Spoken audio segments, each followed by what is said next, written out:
नमस्कार दोस्तों, जैसा कि आप लोगों को पता है, हम लोग सीजीएल को ध्यान में रखते हुए, जेएसएससी सीजीएल को ध्यान में रखते हुए झारखंड जीएस में जो भी टेस्ट हुए थे उसको डिस्कस कर रहे हैं। 2 टेस्ट हम कंप्लीट कर चुके हैं, तीसरा टेस्ट का 100 क्वेश्चन हम लोग कंप्लीट कर चुके हैं। आज जो बचा हुआ 70 क्वेश्चन है उसको हम लोग डिस्कस करने वाले हैं। ये जितने भी क्वेश्चन डिस्कस हो रहे हैं वो प्रीवियस ईयर में पूछे गए हैं। जेएसएससी के विभिन्न एग्जाम में आपको ये प्रश्न देखने को मिल जाएंगे आने वाले दिनों में। बाकी बहुत सारे और सब्जेक्ट है जिसको हम लोग यहाँ पे डिस्कशन करेंगे और आपको बार बार बताया जा रहा है, अगर आप देखना चाहें तो कंप्यूटर और साइंस में केमिस्ट्री का जो क्वेश्चन है प्रीवियस ईयर का, उसको हम लोग ऑलरेडी डिस्कस कर चुके हैं। आप जाके हमारे यूट्यूब चैनल के प्लेलिस्ट में देख सकते हैं। आप लोगों को पिछला वीडियो में बताया गया था कि हम लोग जो है वो किस टॉपिक से यहाँ पे डिस्कशन कर रहे हैं, तो अभी कंप्लीट हिस्ट्री का प्रीवियस ईयर क्वेश्चन को हम लोग डिस्कस कर रहे हैं। आज जब ये डिस्कशन कंप्लीट हो जाएगा तो नेक्स्ट आने वाले वीडियो में हम लोग झारखंड ज्योग्राफी को यहाँ पे डिस्कस करेंगे, जिसमें हम लोग का टेस्ट नंबर जो हो जाएगा वो 4 हो जाएगा। इसमें 150 प्रश्न रहेंगे और उसका जो टॉपिक होगा झारखंड की महत्वपूर्ण जानकारियां, भूगर्भिक इतिहास और झारखंड का धरातलीय स्वरूप, झारखंड की मिट्टियां, झारखंड में जल। तो ये जो प्रश्न होंगे वो गाइड बुक से होंगे और इसके बाद जब हम लोग नेक्स्ट वीडियो या नेक्स्ट टेस्ट में जाएंगे तो सेम टॉपिक होगा, बस ये गाइड बुक की जगह प्रीवियस ईयर के क्वेश्चन होंगे, यानी कि जेएसएससी के विभिन्न एग्जाम में पूछे गए प्रश्न होंगे। तो इस तरह से आपको आइडिया होगा जो भी टॉपिक आप पढ़ रहे हैं उसमें गाइड बुक के किस तरह के प्रश्न बनते हैं और जो प्रीवियस ईयर में आए हुए प्रश्न हैं वो किस तरह के हैं, ताकि आप जो है इन प्रश्नों को देखने के बाद अपना तैयारी को एक सही मार्ग में ले जाए। तो चलिए देर ना करते हुए आज यहाँ पे हम लोग देखते हैं कि आज क्वेश्चन नंबर 101 में क्या प्रश्न पूछा गया है, क्योंकि आपको बताया गया है ये टेस्ट 3 है और इसमें हम लोग प्रीवियस ईयर के क्वेश्चन को पिछले वीडियो में डिस्कस कर रहे थे। इस वीडियो में भी हम लोग यहाँ पे डिस्कस करेंगे।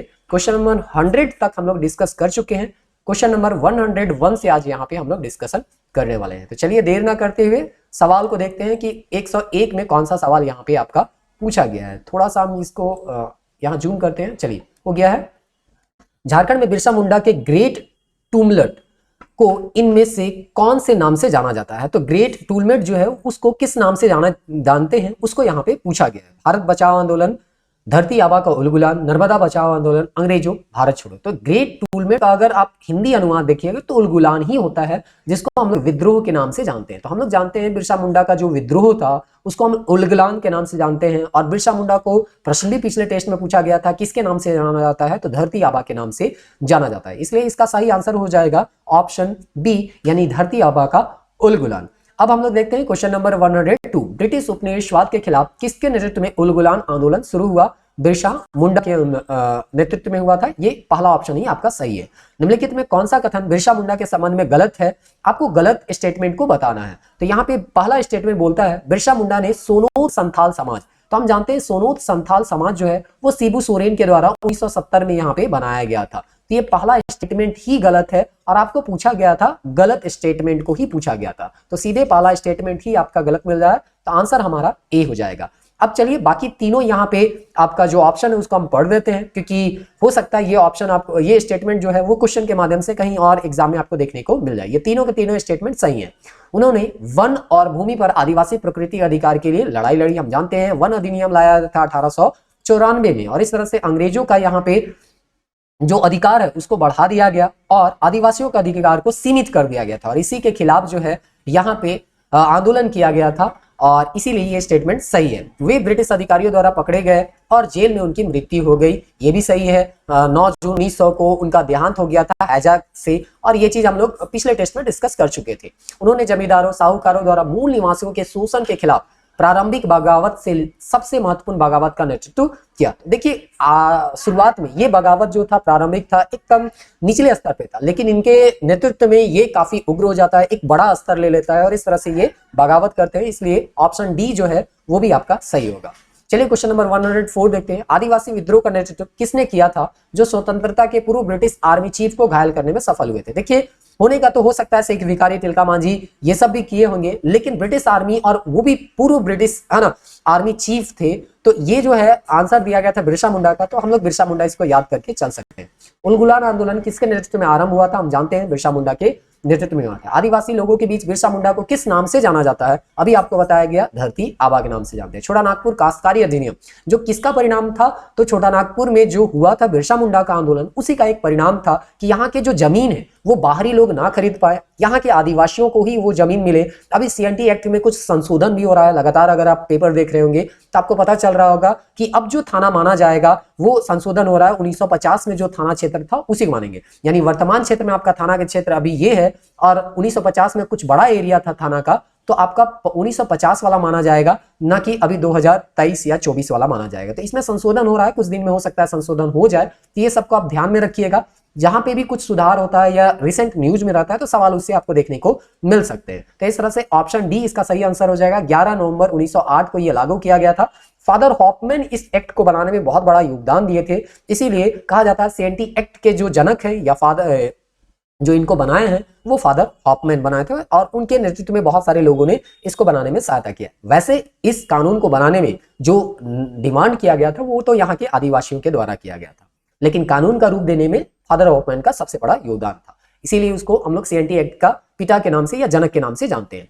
ताना भगत आंदोलन कब शुरू हुआ था, तो हम लोग जानते हैं 1914 में ताना भगत आंदोलन जो है जतरा उरांव के या जतरा भगत के नेतृत्व में किया गया था। सन 1914 में कौन सा आंदोलन हुआ था, मुंडा विद्रोह, खिरवार विद्रोह। सी ऑप्शन में हम लोग देख लेते हैं, जतरा आंदोलन होना चाहिए यहाँ पे या ताना भगत आंदोलन होना चाहिए, वही आपका आंसर होगा। तो यहाँ पे सी में है तमाड़ विद्रोह, ये नहीं होगा। ताना भगत प्रतिरोध दिया गया है, तो आंसर आपका डी होगा। देखिए आपको यहाँ पे हो सकता है कुछ ऐसा प्रश्न देखने को मिल रहा है जो कि रिपीटेड है, हम यहाँ पे रिपीटेड क्वेश्चन को रहने दिए। इसका रीजन ये है कि आपको एक आइडिया हो जाएगा कि कौन सा टॉपिक जो है रिपीट कर रहा है, यानी कि आयोग के द्वारा कौन सा ऐसा टॉपिक है जो भी बार बार उससे सवाल बनाया जा रहा है। तो एक पढ़ने का आपका जो तरीका है यही होना चाहिए कि आपको पता होना चाहिए कौन सा टॉपिक जो है रिपीट कर रहा है, किस टॉपिक से बहुत कम प्रश्न आए हैं, किसी भी टॉपिक से किस तरह के प्रश्न पूछे जा रहे हैं। ये सब आइडिया जो होता है आपको प्रीवियस ईयर क्वेश्चन के सॉल्व करने के बाद ही होता है, और इसीलिए आपको सबसे पहले गाइडबुक का प्रश्न करवाया जा रहा है, फिर आपको यहाँ पे प्रीवियस ईयर का क्वेश्चन को हम लोग समझाने का प्रयास कर रहे हैं।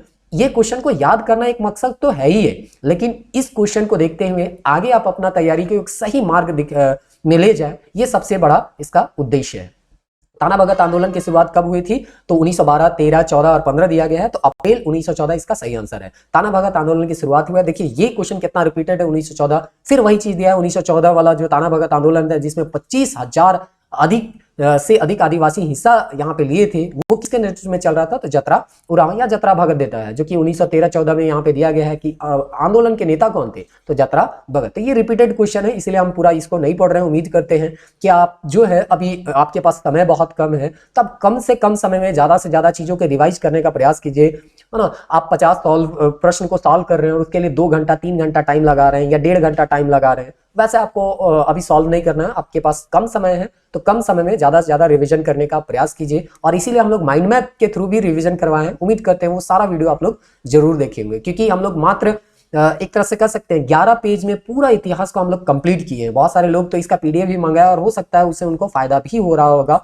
क्योंकि आप देखिएगा उस पीडीएफ को पढ़ने के बाद आपका गाइड बुक का प्रश्न और आपका प्रीवियस ईयर का क्वेश्चन जो है वो पूरी तरह से सॉल्व होता है। यहां तक कि प्रीवियस ईयर के क्वेश्चन के या जो टॉपिक पूछे गए हैं जिस टॉपिक से, वहां पे हाईलाइट कर दिया है कि हाँ ये प्रीवियस ईयर क्वेश्चन से पूछे गए हैं। इस तरह से आप अगर नहीं देखें तो आप जाके हमारे चैनल में आप जाइए, प्लेलिस्ट में आपको देखने को मिलेगा Jharkhand history through mind map, और उसको आप देखिए, क्विक रिवीजन आपको कराया गया है। कोई आलतू फालतू का वहां डिस्कशन नहीं है, आलतू फालतू के कोई टॉपिक नहीं दिए गए हैं। जो भी एग्जाम के पॉइंट ऑफ व्यू से इंपॉर्टेंट टॉपिक है या तथ्य हैं उसी को आपको वहां समझाने का प्रयास किया गया है। चलिए देखते हैं क्वेश्चन नंबर 114 में फिर वही पूछा गया है। 1914 में जतरा उरांव द्वारा शुरू किए गए आंदोलन को कहा जाता है बिरसा का धार्मिक आंदोलन, ये तो नहीं होगा। ताना भगत का आंदोलन, सही आंसर आपका ऑप्शन बी हो जाएगा। ताना आंदोलन किसके नेतृत्व में हुआ, जतरा भगत, हम लोग जानते हैं। ताना आंदोलन की शुरुआत कहाँ शुरुआत की, तो जतरा उरांव के द्वारा हो गया। देखिए उरांव भगत ये देता है, दोनों नाम आपको याद रखना है। उरांव समाज में सुधार के लिए आंदोलन चलाया गया था। बृहस्पतिवार को यहाँ पे कोई काम नहीं करेंगे, टैक्स नहीं देंगे, अहिंसक रूप से ये आंदोलन था, इसीलिए कहा जाता है ताना भगत आंदोलन में महात्मा गांधी का आगे चल के ये लोग शिष्य बनते हैं और सबसे प्रिय शिष्य में ये माने जाते हैं, क्योंकि महात्मा गांधी का भी आंदोलन जो था वो अहिंसक था और इन लोगों का जो आंदोलन था ये भी अहिंसक था। ताना भगत आंदोलन में इनमें से कौन सी जनजाति का भागीदारी था, तो अभी आपको बताया गया जतरा उरांव था, तो उरांव जो है उनका सबसे ज्यादा यहाँ भागीदारी देखने को मिलेगा। झारखंड के इतिहास में किस अभियान या आंदोलन में जर्मन बाबा के गीत गाकर उनके समर्थक उनका आह्वान करते थे, तो 1857 का विद्रोह है, संथाल आंदोलन है, ताना भगत आंदोलन है, भारत छोड़ो आंदोलन। तो हम लोग जान रहे हैं कि प्रथम विश्व युद्ध हो रहा था, उसमें लोगों को लग रहा था कि जर्मनी जो है वो ब्रिटेन को पराजित कर देगा, और एक इन लोगों के बीच काल्पनिक एक भगवान बन गए थे जर्मन बाबा। वो चाहते थे कि जैसे बिरसा मुंडा का ये लोग आह्वान करते थे, अपने देवता का आह्वान करते थे, उसी के साथ साथ उनको लगता था जर्मनी में भी कोई ऐसा देवता है जो कि ब्रिटेन को यहाँ से विस्थापित कर देंगे और हम लोगों को आजाद कर देंगे। इसीलिए जब ये अपना गीत गाते थे या अपना जो प्रार्थना करते थे उनमें जर्मन बाबा का यहाँ पे उल्लेख करते थे। तो ये ताना भगत आंदोलन है, माइंड मैप में आपको बताया गया था। निम्नलिखित में से कौन सा आंदोलन अपने शुरुआती चरण में कुड़ुक धर्म के नाम से जाना जाता है? तो हम लोग जानते हैं ताना भगत आंदोलन जो था उरांव समाज में सुधार के लिए था और इसीलिए हम लोग कुड़ुक धर्म जो है वो उरांव से संबंधित है और ये द्रविड़ भाषा है। अगर इसका कुड़ुक भाषा देखा जाए तो द्रविड़ भाषा है, ये चीज को भी आप याद रखिएगा। तो इससे प्रश्न आपको देखने को मिल सकते हैं क्योंकि जीएस में आपको भाषा और लिपि ये भी पढ़ना है। निम्नलिखित में कौन झारखंड से स्वतंत्रता सेनानी नहीं था? तो यहाँ पे धनंजय महतो, बिरसा मुंडा, बिस्माइल खान। ये बिस्माइल खान जो है वो झारखंड से संबंधित नहीं है। 1857 से लेके 1947 तक का जो राष्ट्रीय आंदोलन था उससे क्या क्या प्रश्न बना है, चलिए उसको हम लोग देखने का प्रयास करते हैं। क्वेश्चन नंबर 121 में 1857 में झारखंड के किस स्थान पर विद्रोह भड़का? हम लोग तो जानते हैं 12 जून को यहाँ पे देवघर के रोहिणी गांव में भड़का था 1857 को, लेकिन उसके बाद जो भड़कता है वो हजारीबाग में था 30 जुलाई। तो यहाँ पे आपको देवघर देखने को नहीं मिलता है, हजारीबाग देखने को मिलता है। तो इसका सही आंसर जो हो जाएगा वो हजारीबाग होगा। फिर वही चीज को यहाँ लंबा चौड़ा बोल रहा है कि 1857 के 30 जुलाई में एक स्थान पर शुरू हुई आंदोलन जब संथालों ने ब्रिटिश कंपनी के खिलाफ विद्रोह किया, जेल तोड़ दी और कैदियों को मुक्त कर दिया। और हम लोग जानते हैं यहाँ सुरेंद्र शाही के नेतृत्व में ये लोग डोरंडा की तरफ आते हैं। बाद में ठाकुर विश्वनाथ शाही, गणपत राय से ये मिलते हैं और ये कुंवर सिंह से जाके मिलने का प्रयास कर रहे थे। अंतिम उद्देश्य वही था, लेकिन मेजर इंग्लिश के नेतृत्व में वहां पे चतरा में लड़ाई होता है 3 अक्टूबर, 2 अक्टूबर, 3 अक्टूबर को और 4 अक्टूबर को फसियारी पोखरा में इनको फांसी दे दिया जाता है। और धीरे धीरे बाद में ठाकुर विश्वनाथ शाही, पांडे गणपत राय, जयमंगल पांडे ये सब पकड़े जाते हैं, सब शहीद हो जाते हैं और इस तरह से ये आंदोलन जो है को रोक दिया जाता है 1857 में। तो यहाँ पूछा गया 30 जुलाई को 1857 का विद्रोह कहां से प्रारंभ हुआ? तो हजारीबाग से हुआ। भारत की आजादी के पहले युद्ध के दौरान 1857 में 12 गांवों के जमींदार ने भारतीय सेना के डोरंडा में मदद की और ब्रिटिश कंपनी के खिलाफ आदिवासियों को जुटाया। देखिए 12 गांव के जो जमींदार थे वो शेख भिखारी के बारे में ही दिया गया है, तो इस तरह से याद रखिएगा शेख भिखारी इसका सही आंसर है। झारखंड के निम्नलिखित नेताओं में किसने 1857 के विद्रोह में अंग्रेजों के खिलाफ लड़ाई लड़ी? तो चलिए 4 ऑप्शन देखते हैं। गंगा नारायण, ये तो भूमिज विद्रोह के संबंधित है, 1832-33 में इनका विद्रोह हुआ था। फिर शेख भिखारी, यही इसका सही आंसर हो जाएगा। मौजी मानकी और भूकंप सिंह, यही सही आंसर नहीं होगा। 1857 का विद्रोह से जुड़ा हुआ है और ये 4 ऑप्शन आपको दिया गया है। चलिए देखते हैं 4 ऑप्शन में क्या क्या है। गंगा नारायण, अभी आपको बताया नारायण सिंह, शेख भिखारी, तो आंसर आपका शेख भिखारी होगा। गंगा नारायण, नारायण सिंह। तो आपको आइडिया हो रहा है, देख रहे हैं शेख भिखारी से 2-3 प्रश्न आपको देखने को मिल रहा है, इसलिए शेख भिखारी से संबंधित और भी अगर कोई जानकारी आपको मिलता है, उनका जन्म कब हुआ था, वो कितने गांव के थे, कहाँ उनका जन्म हुआ था, ये सब चीज कब उसको फांसी दिया गया था, जो कि आपको माइंड मैप में सारा चीज बताया गया है, तो ये सब चीज को भी आपको याद रखना है क्योंकि ये इंपॉर्टेंट है। इसलिए तो यहाँ पे क्वेश्चन जो है वो रिपीट कर रहा है। 1857 के क्रांति में संपूर्ण सिंहभूम के क्रांतिकारियों के प्रमुख नेता कौन थे? राजा दुर्जन साल, राजा अर्जुन जी, ठाकुर विश्वनाथ शाही, टीकेत, उमराव सिंह। तो हम जानते हैं सिंहभूम के जो नेतृत्व करता थे पोराहाट के राजा थे राजा अर्जुन सिंह। और यही प्रश्न आपको देखिए, अगर कुछ दिन पहले अगर सचिवालय जेएसएससी के द्वारा जो नगर पालिका का एग्जाम लिया गया था, अगर उसके जीएस के प्रश्नों को आप देखे होंगे तो आपको ये प्रश्न जो है या इसी से मिलता हुआ, राजा अर्जुन सिंह से ही मिलता हुआ एक प्रश्न आपको देखने को मिल जाएगा। तो इस तरह से आप प्रीवियस ईयर का क्वेश्चन बनाइए, देखिए आपको एग्जाम में बहुत फायदा होगा ही होगा।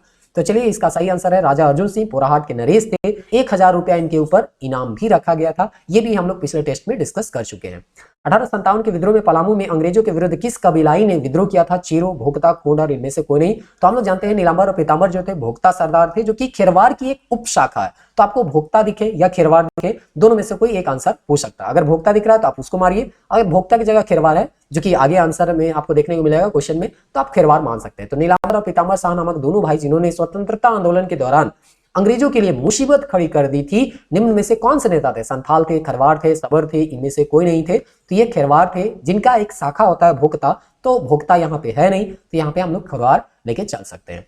झारखंड में स्वतंत्रता आंदोलन, अब देखते हैं कि जो देश को आजाद करने में यहाँ के लोगों का क्या योगदान रहा था, या गांधी युग के समय जो यहाँ के लोगों के द्वारा क्रांतिकारी घटना किया जा रहा था, या उनसे पहले जो थोड़ा बहुत क्रांतिकारी घटना देखने को मिला, उससे किस तरह के प्रश्न आपको देखने को मिलते हैं, उसको हम लोग यहाँ समझने का प्रयास करते हैं। ढाका के मेमन सिंह कोलकाता के क्रांतिकारी किस पर छुपकर, किस स्थान में छुपकर गुप्तचर प्रचार करते? तो देखिए ढाका, मेमन सिंह, ये तो बांग्लादेश में है, कलकत्ता हम लोग जानते हैं हम लोगों के भारत में है। तो यहाँ के क्रांतिकारी जो है छुपने के लिए कहाँ आते थे? तो झारखंड में तो आते ही थे।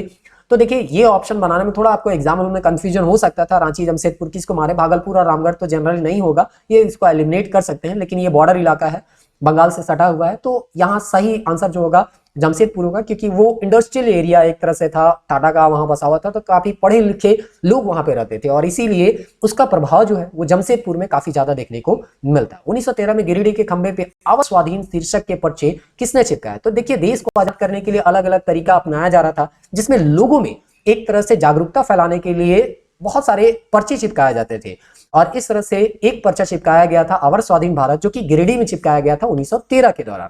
और ये किसके द्वारा चिपकाया गया था वो आपको पूछा गया है, तो इसका सही आंसर हो जाएगा ऑप्शन ए, निर्मल चंद्र बनर्जी। वीरेंद्रनाथ भट्टाचार्य के मकान पर अक्टूबर 1927 में छापा मारा गया, जहां से साहित्य के साथ पिस्तौल कारतूस भी बरामद किया गया। इस केस को क्या नाम से जानते हैं? तो देखिए, ये देवघर का यहाँ पे ये कांड था, जो कि वीरेंद्रनाथ भट्टाचार्य के मकान में छापा मारा गया। तो वहां पे बहुत सारे यहाँ पे पिस्तौल मिले, बहुत सारे साहित्य मिले जो कि अंग्रेजों के खिलाफ था, और कारतूस मिला, और इस तरह से इसको देवगढ़ षड्यंत्र केस के नाम से हम लोग जानते हैं। तो देखिए, आपको पूछा जाएगा देवगढ़ षड्यंत्र केस से कौन संबंधित है, तो नाम दिया जाएगा वीरेंद्रनाथ भट्टाचार्य, या अन्य और आपको नाम देखने को मिलेंगे। ये कब का घटना है ये देखने को आपको मिल सकता है प्रश्न। तो इस तरह से आपको सारा स्टेटमेंट को याद रखना है। 53वां वार्षिक अधिवेशन सत्र खाली स्थान में आयोजित किया गया था, तो हम जानते हैं रामगढ़ में 53वां अधिवेशन हुआ था, और इस समय जो अध्यक्षता किए थे वो अबुल कलाम आजाद थे, जो कि अगला प्रश्न में आपको देखने को मिला है कि भारतीय राष्ट्रीय कांग्रेस का अध्यक्ष कौन था 1940 में, जो 53वां। तो आपको याद रहना है 53वां अधिवेशन नंबर कौन था, 53वां कब हुआ था, 1940 में। कहां हुआ था? रामगढ़ में, और कौन इसके अध्यक्षता किए थे? अबुल कलाम आजाद। और इसी के बाद फॉरवर्ड ब्लॉक का एक तरह से कहिए नींव रखा गया था आपके सुभाष चंद्र बोस के द्वारा। भारत छोड़ो आंदोलन के दौरान 26 अगस्त 1942 को देवघर में चली गोली में शहीद होने वाला व्यक्ति कौन है? अब देखिए, ये तो एकदम बहुत डीपली सवाल हो गया कि 26 अगस्त को जो गोलीबारी हुआ था उसमें भी देवघर में कौन वहां पे शहीद हुआ, कैसे जानेंगे? ये तो बहुत डिटेल है। तो चलिए हम लोग यहाँ पे इसका डायरेक्ट नाम जान लेते हैं। असरफी लाल है, ये आयोग के द्वारा पूछा गया, हो सकता है ये क्वेश्चन रिपीट हो जाए, तो आप याद रखिएगा। और इस तरह से कुछ एक आध दो प्रश्न आता है तो उसको आप स्किप करके चलिएगा, इसमें आपको पैनिक होना नहीं है। 28 अगस्त को फिर इसी तरह के एक प्रश्न पूछा गया है। 28 अगस्त को ब्रिटिश पुलिस द्वारा गोली से उड़ा दी गई बिरजी संथाल परगना के किस नेता की पत्नी थी? तो संथाल परगना के एक नेता होंगे, उसकी पत्नी का नाम है बिरजी। आपको बताना है वो नेता कौन है। हरिहर मिर्धा इसका सही आंसर है। ये भी डीप क्वेश्चन है। इस तरह के प्रश्न अगर एग्जाम में दिखे तो पैनिक नहीं होना है, इसको छोड़ देना है। अगर आप जान रहे हैं, हाँ क्वेश्चन अगर रिपीटेड है तो आपको बनाना है, क्योंकि ये क्वेश्चन रिपीटेड है, यानी कि आपका प्रीवियस ईयर में आप उसको रिवाइज कर चुके हैं, तो ये प्रश्न आपको दिखेगा तो बनाइए। और इस तरह के कोई दूसरा प्रश्न देखने को मिलता है तो आप ज्यादा पैनिक नहीं होइए। गिरिडीह के कौन से व्यक्ति ने क्रांतिकारी को धन मुहैया कराया था? ये भी जानना थोड़ा सा मुश्किल होता है। मनोरंजन गुहा करके व्यक्ति थे। झारखंड इलाके में बहावी आंदोलन के प्रचार का दायित्व किसने किया? तो देखिए, ऑप्शन सी और डी को आप काट सकते हैं। तैमूर नहीं था, शेख भिखारी नहीं था, अहमद हुसैन और शाह मोहम्मद हुसैन, ये दो ऑप्शन में आप जा सकते थे 50-50 एलिमिनेट करके। तो आंसर हमारा ए है, शाह मोहम्मद हुसैन। अब हम लोग देखते हैं झारखंड राज्य निर्माण आंदोलन से किस तरह के प्रश्न आयोग के द्वारा अभी तक पूछे गए हैं। इस वर्ष आदिवासी नाम, हम जानते हैं आदिवासी को अलग अलग भाषा में यहाँ पे प्रकाशित किया गया और आदिवासी समाज के बारे में बताया गया, लोगों को जागरूक किया गया। तो ये छोटा नागपुर उन्नति के समाज के द्वारा ये पत्रिका निकाला गया था, और छोटा नागपुर उन्नति समाज का स्थापना भी 1915 में होता है, और ये पत्रिका भी 1915 में ही निकाला जाता है। 1928 में साइमन कमीशन पटना आया तो जनजातियों द्वारा स्वशासन के लिए अलग झारखंड राज्य की मांग की गई। यानी जब साइमन कमीशन आता है, हम जानते हैं 1928 में या 27 में साइमन कमीशन का गठन किया गया। हम जानते हैं कि सभी के सभी अधिकारी जो थे वो अंग्रेज थे। 1919 का जो अधिनियम आया था उसी के रिव्यू के लिए कमीशन को बैठाया गया था कि इस अधिनियम में क्या परिवर्तन किया जाए। और यही कमीशन जो है 1928 में जब पटना पहुंचता है तो यहाँ के जो जनजाति थे, आदिवासी थे, वो यहाँ पे गए और बोले कि हम लोगों को स्वशासन चाहिए, खुद का शासन चाहिए, और इसीलिए एक अलग राज्य का डिमांड किए। लेकिन ये डिमांड पूरा होता नहीं है। तो यहाँ पे डेलीगेशन द्वारा किस जो गए थे, जो डिमांड करने गए थे, वो किस पार्टी से संबंधित थे? तो उस समय एक पार्टी जो था वही महत्वपूर्ण था, बाकी पार्टी तो उस समय बने भी नहीं थे। तो इस तरह से इसका एक ही पार्टी होगा यहाँ पे, छोटा नागपुर उन्नति समाज, जिसका गठन जो हुआ था 1915 में हुआ था। वही 1900 किसान सभा, ये सब तो 1930 के बाद बनेगा, और ये घटना 1928 का है। तो छोटा नागपुर उन्नति समाज बहुत आसानी से आप इसको बना सकते थे। निम्नलिखित में कौन से आयोग ने उस ज्ञापन को प्रस्तुत किया जिसमें अलग राज्य की गठन की मांग की गई थी? तो ये ज्ञापन हम दिए थे किसको? साइमन कमीशन को। तो इसी के द्वारा किया गया। तो आंसर इसका सी हो जाएगा। छोटा नागपुर में किसे मारंग गोमके के नाम से जाना जाता है? ये सवाल आपको यहाँ पे पूछा जा रहा है। हम जानते हैं जयपाल सिंह मुंडा को मारंग गोमके के नाम से जानते हैं। मारंग गोमके, जयपाल सिंह मुंडा। रिपीटेड क्वेश्चन आपको बताया गया, हम रहने दिए क्योंकि आपको एक आइडिया हो जाए कि ये टॉपिक जो है जयपाल सिंह मुंडा वो काफी इंपॉर्टेंट है। इससे आपको अलग अलग जितने भी फैक्ट मिलते हैं उसको आप याद कर लीजिए, क्योंकि इससे सवाल आयोग के द्वारा बार बार बनाया गया है। जयपाल सिंह मुंडा द्वारा गठित झारखंड पार्टी का प्रारंभिक नाम क्या था? तो बिरसा सेवा दल, अपना लोक दल, झारखंड महासभा और झारखंड पीपल्स पार्टी। तो इसका शुरुआत में नाम था झारखंड महासभा या आदिवासी महासभा के नाम से भी जानते हैं, जिसमें 1939 में वो नेता बने थे, जो कि अगला प्रश्न में आपको दिख रहा है। जयपाल सिंह छोटानागपुर महासभा के नेता कब बने थे? तो 1939 में हिंद पीढ़ी में यहाँ पे बैठक चल रहा था, उसी समय इनका एक तरह से यहाँ पे ये इस सम्मेलन में भाग लेते हैं और वृहत्तर झारखंड का डिमांड भी करेंगे। झारखंड पार्टी के संस्थापक कौन है? तो जयपाल सिंह मुंडा 1950 में होता है। वही आदिवासी महासभा को ही बाद में 1950 में देश आजाद होता है तो झारखंड पार्टी का रूप दिया जाता है। मुर्गा इसका चुनाव चिन्ह था और उसके बाद ये इलेक्शन लड़ते हैं और इसका बहुत अच्छा प्रदर्शन भी देखने को मिलता है। एन.ई. होरो खाली स्थान से संबंधित थे, तो झारखंड पार्टी से ही संबंधित थे। झारखंड पार्टी का मूल नाम क्या था जब 1939 में गठन किया गया था? तो आदिवासी महासभा के नाम से इसको जानते थे। बाद में गैर आदिवासी सबको भी इसमें शामिल किया गया, इसीलिए इसका नाम बदल के आपका जमशेदपुर में जो 1950 में अधिवेशन हो रहा था उसमें इस समय इसका नाम बदल के झारखंड पार्टी रख दिया गया। संविधान सभा में छोटानागपुर की इनमें से कौन सी आदिवासी नेता थे? तो संविधान सभा में आपको बताना है छोटानागपुर का वो कौन सा व्यक्ति था जो इस संविधान सभा का हिस्सा रहे थे। तो जयपाल सिंह मुंडा उस समय के सबसे बड़े नेता थे और यही संविधान सभा के सदस्य भी थे। छोटानागपुर 1954 में छोटानागपुर संयुक्त संघ के अध्यक्ष कौन थे? सत्यदेव सुखदेव महतो, राम नारायण खलखो, M.L. अग्रवाल। तो इसका सही आंसर हो जाएगा सुखदेव महतो। वर्ष 1967 में चौथे आम चुनाव के बाद बाबुल सुमरई ने निम्नलिखित में किस पार्टी का नेतृत्व किया था? Jharkhand Mukti Morcha, Hul Jharkhand party, all India Jharkhand party. Answer आपका सी होगा, ऑल इंडिया झारखंड पार्टी। तो याद रखिएगा बाबुल सुमरई ऑल इंडिया झारखंड पार्टी 1967 में। शिबू सोरेन ने खालिस्तान में सोनोत संताल समाज, अभी आपको तुरंत बताया गया 1970 में सोनोत संताल जो है वो शिबू सोरेन के द्वारा बनाया गया था और इसी को गलत स्टेटमेंट में बना के दिया गया था बिरसा मुंडा के संदर्भ में। तो इस तरह से शुरुआत इसी से हुआ था, मतलब शुरुआत के जो प्रश्न थे उसमें हम लोग इसको देख चुके थे। निम्नलिखित में किसने अलग झारखंड राज्य की मांग करने के लिए मार्क्सवादी समन्वय समिति की स्थापना की? यशवंत सिन्हा, जॉर्ज फर्नांडिस, अरुण कुमार राय, अरविंदम राय। तो एक ही राय जो थे वो मार्क्सवादी समन्वय समिति का गठन करते हैं अलग राज्य की मांग के लिए, इसलिए आंसर हो जाएगा एक ही राय यानी अरुण कुमार राय। झारखंड क्रांति दल, इसके बारे में ज्यादा डिटेल मिलता नहीं है, अगर आपके पास कोई किताब है तो पढ़ लीजिएगा, क्योंकि एक सवाल जो है यहाँ पे देखने को मिला है और इसका गठन जो है 1990 में हुआ था, ये चीज पूछा गया था। अगर डिटेल मिलता है तो आप इसको थोड़ा सा और पढ़ लीजिएगा, क्योंकि मेरे पास इससे संबंधित कोई डिटेल जानकारी नहीं है। झारखंड क्षेत्र स्वायत्त परिषद, देखिए अलग राज्य के डिमांड को तो लगातार किया जा रहा था, लेकिन अलग राज्य ना गठन करके 1995 में 9 अगस्त 1995 को एक स्वायत्त परिषद का गठन किया गया, जिसका कभी चुनाव नहीं होता है। झारखंड क्षेत्रीय स्वायत्त परिषद, फिर से रिपीटेड क्वेश्चन है, मतलब इसको आपको याद करना है। 1995 9 अगस्त 1995, ये भी वही क्वेश्चन है, तो आपको आइडिया हो रहा होगा कि कौन सा प्रश्न जो है वो बार बार रिपीट हो रहा है और कौन सा टॉपिक जो है उससे सवाल बहुत कम आए हैं। आप देखे होंगे जो आपका असहयोग आंदोलन हो गया, भारत छोड़ो आंदोलन हो गया, सविनय अवज्ञा आंदोलन हो गया, इससे काफी कॉम्प्लिकेटेड सवाल आए हैं और आपको पढ़ना काफी ज्यादा है और प्रश्न आपको काफी कम देखने को मिल रहा है, तो वो टॉपिक को आप थोड़ा बहुत पढ़ के स्किप कर सकते हैं। लेकिन ये जो टॉपिक है आपका झारखंड राज्य निर्माण आंदोलन, इसको आप किसी भी हालत में स्किप नहीं करिएगा, क्योंकि छोटा छोटा प्रश्न जो है इसे बनता हुआ आपको यहाँ पे दिखाई दे रहा होगा। झारखंड क्षेत्रीय स्वायत्त परिषद का गठन किया गया, जो झारखंड राज्य के गठन के लिए एक महत्वपूर्ण कदम माना जाता है। बिहार सरकार के द्वारा इस परिषद का गठन कब किया गया? तो 1995 में किया गया। फिर से वही क्वेश्चन रिपीटेड है, 9 अगस्त 1995, फिर से वही क्वेश्चन है 1995, इसका सही आंसर होगा। भारत झारखंड राज्य के गठन के लिए अधिनियम किए गए, अधिनियम को किस नाम से जानते हैं? तो बिहार राज्य पुनर्गठन अधिनियम 2000 के नाम से इसको जाना जाता है। झारखंड निर्माण कब हुआ?